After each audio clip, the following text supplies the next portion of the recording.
Hey guys, it's Jimmy Sue with RestoreMasters. Today we're in Dallas, Texas. We're getting ready for an adjuster meeting here at the American Legion. Today I'm training the level 2s and level 1s to get prepped up, do a checklist, and go through the lower elevation collateral damage so we can chalk that up and get ready to hold the insurance carrier accountable for the damages.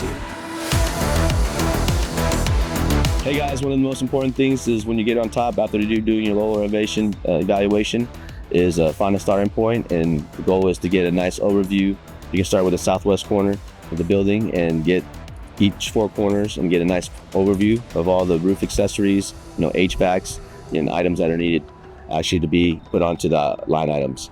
And so the goal is to make sure when you're checking these 4 corners, there are going to be some storm created openings that you're going to find in the parapet walls or any type of things if there's wind damage.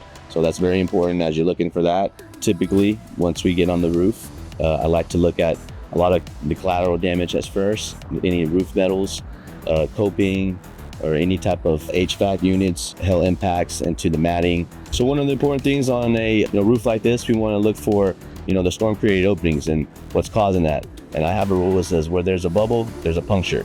So typically what happens is, you can see right there, you can see the hail impact right there. And we can kind of show a little bit of the spatter. Obviously you can see some of that spat, we call that spatter. And then we'll have over here chalk up a nice little indentations right there. So as you can see, the hail divots, and this is new metal. So you can see it's clearly fresh damage. That's a requirement for our damage assessment as well too, is we also only measure the curve from the roof right there. You want to take a nice reference photo, guys. So when you do this, you do a nice location, obviously a reference, right? The location to see where it's at, like where the post is, something where you can reference.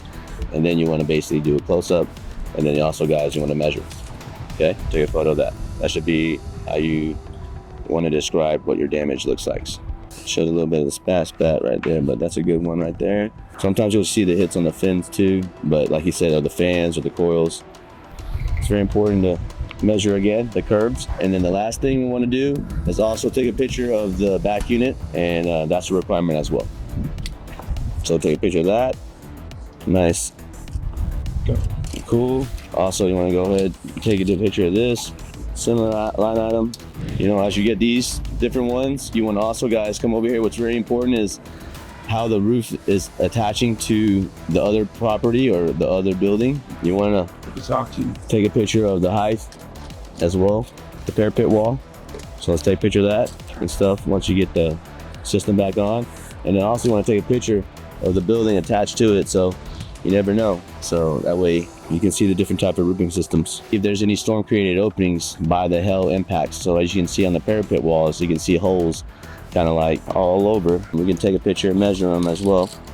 So those are what we call storm created openings, and causing also water intrusion. As you guys can see, this is where most of the leaking is at. If you go downstairs, it's very important that you go downstairs first before you do your lower elevation to make sure where the leaking's at, so that way you can kind of locate where the leaking is at on top of the roof. As you can see, there's a lot of holes and parapet damages that is creating a lot of storm created openings where water is getting in there, and this is where most of the leaking and bubbling is happening. So that's it, guys. So that's all you need to do. I just wanted to show you guys how me and my team, we go out, we get prepped out for the adjuster meeting.